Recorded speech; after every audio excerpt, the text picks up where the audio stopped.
Okay, so hi everyone, good to be here.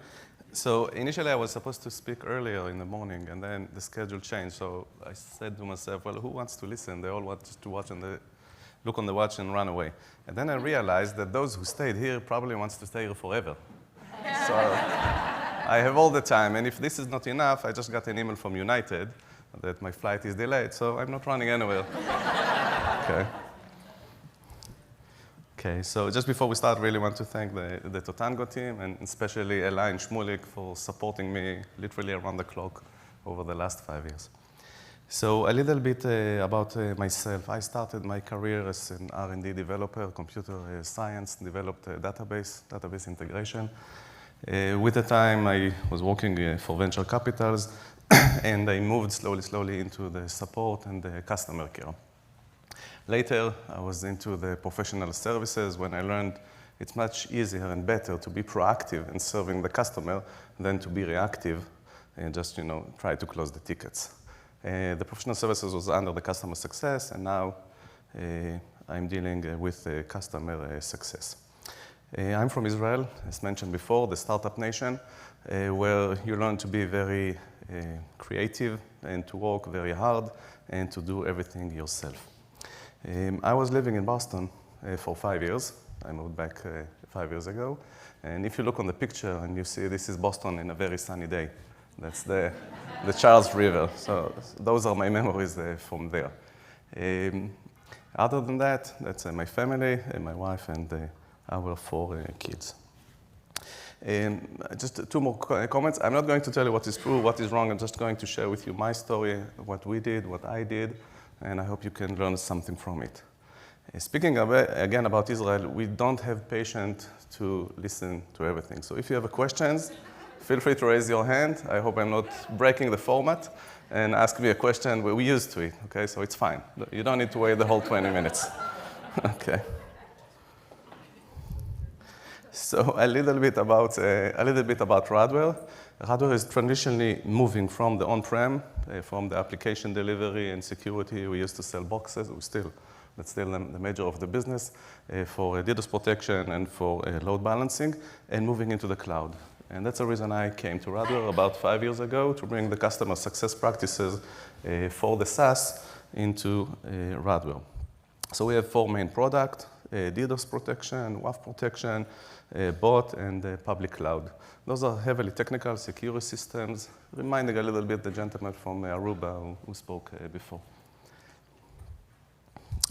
About the customer themselves, we have customers from very small one till large enterprise, Salesforce, eBay, a lot of Fortune 100 customers.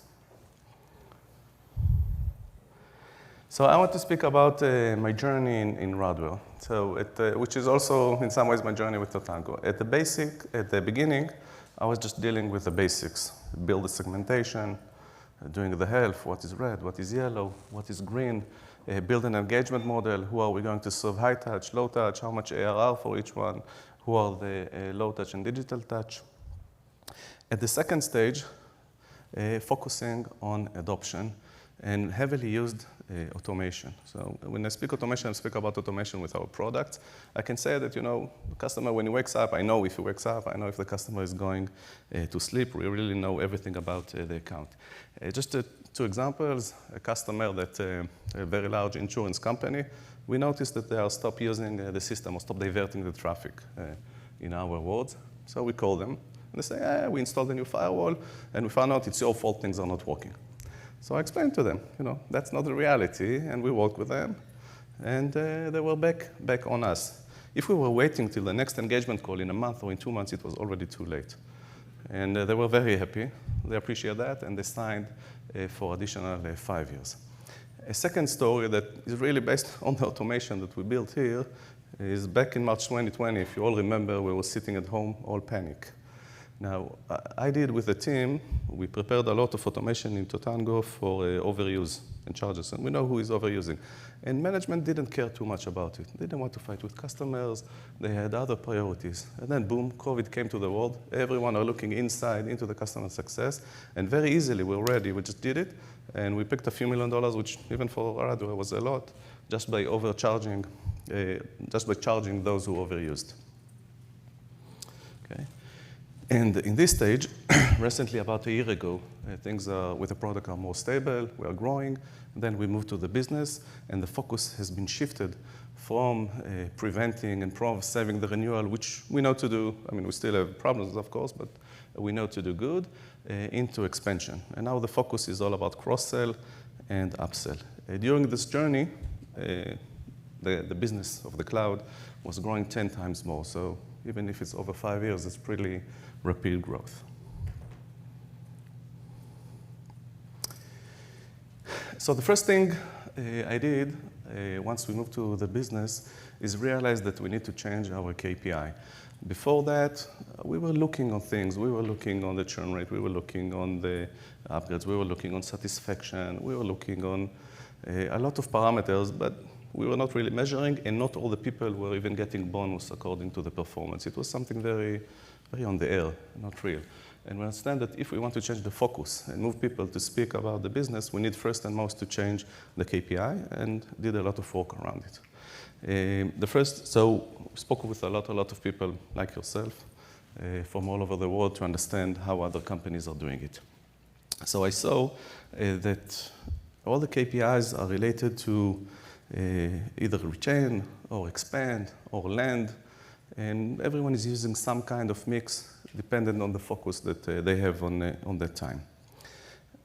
We want it to be something that will be very simple and very measurable, and no one can ask and no one can change, and it's going to be clear and match to the business. So decided to use the net ARR.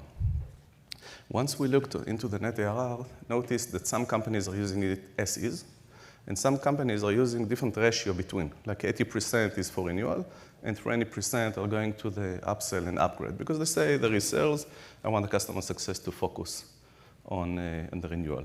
So and some of them were using net ARR together with other parameters, as I mentioned before.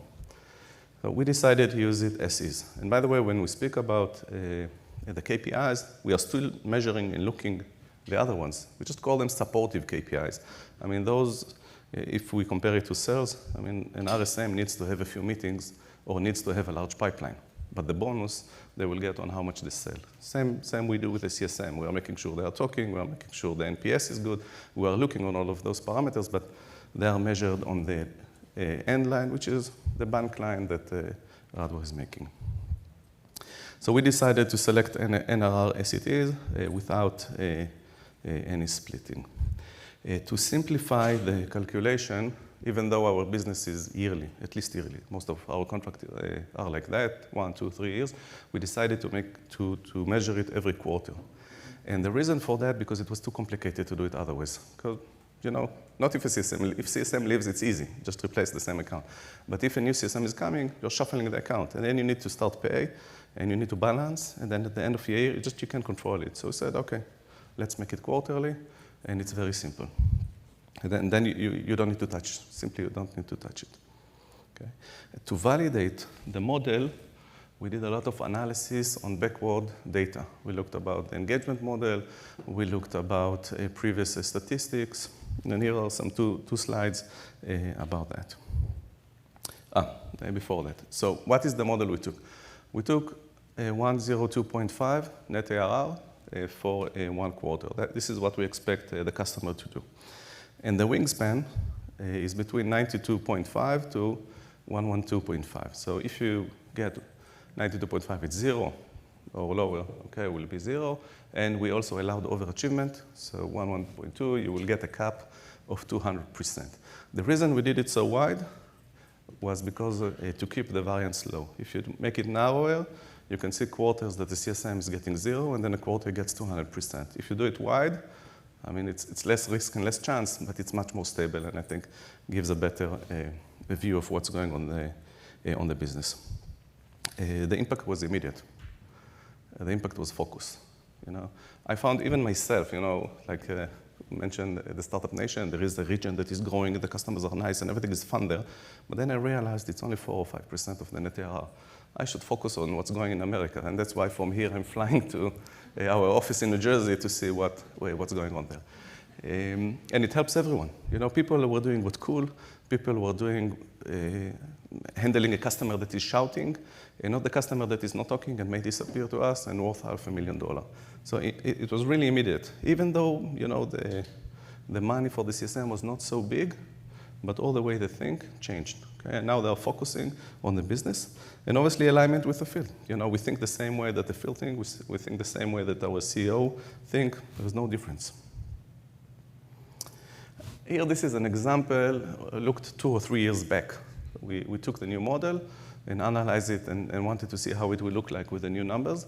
And as you can see, the line is a little bit above what we did, which means that it's realistic, which means we can get to it, and which means that if we will push a little bit, we will be overachieving. So it's very fair. It's not something that no one can make. Another statistic that when I looked at it, I must say I was very proud. We looked about the new engagement model. We also, and I'll mention it in a second, changed the engagement model. And we saw that the accounts that we invested in them, all the results were better. On the upgrade, on the churn, on the net ARR, everything was much better. And when you do that, it's very easy to sell why you need more CSM, okay? Because you can see where you invest. Look at the return. As simple as that. I mean, you can see the blue lines is where we put, the orange is where we put less, and the gray line is where we didn't make an investment.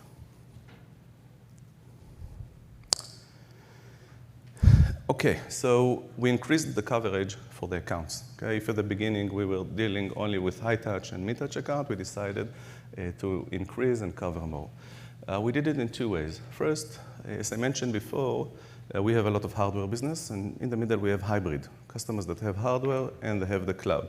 And there are technical account managers, good guys, great guys, very loyal, but they saw themselves as just taking care of the box. So we are working with them to train them, to ramp them up, to give them the overview view, or make them into a CSM. So obviously there was, I don't know, they felt at the beginning that we were moving the cheese, and there was a little bit resistance, but they understand that it opened their eyes and it positioned them in a much better place. So with that, without having way more resources, we were able to scale up the team and support more accounts and just force them to use our resources, our customer success methods, without hiring additional people. Second, we decided to increase the coverage for the low touch. Now, for us, the low touch is more or less the 80-20 rules. So it's 80% of the customer, more or less, and 20% of the ARR. And we had to be very brave to do so, because it doesn't generate a lot of money. So what happened? First, very natural. We saw improvement in that segment, and the churn rate reduced, and the pipeline for upsells is simply going and going. Second, which was more important, allow focus. There's no vacuum. I can share with you that we have a digital touch, and the CEO said, don't deal with the digital touch, we don't care about. And then they fly, and he meets his friend on the airport, which is the CEO of one of our digital touch customers, and we get a call from the airport, why aren't you taking care of this customer? So it means that there is no vacuum, okay? No vacuum. So by putting that, the high touch really focused on the high touch. They didn't have other responsibility, and the mid touch really focused on the mid touch, and it allows everyone to do his job or her job much better. 2 processes that we put in place. One is account planning. So the CSM is leading it together with the field. And what we are doing, first there is all the support, the usage, the utilization, the contract information, all the basic things. We are also looking on other things. We are looking for the organization chart, the full organization chart. Okay, and we do it for 2 reasons. First, if the CISO, in our case, the CISO is the most senior person, is changing, it means the account is immediately at risk, and we need to sell it again. We also need to make sure that the field team, which is managing other relationship, is also talking to them. We are also looking on the full security map. In our world, most likely the customer has our competitors in other units or even in the same network and using other products. So we map all the security map.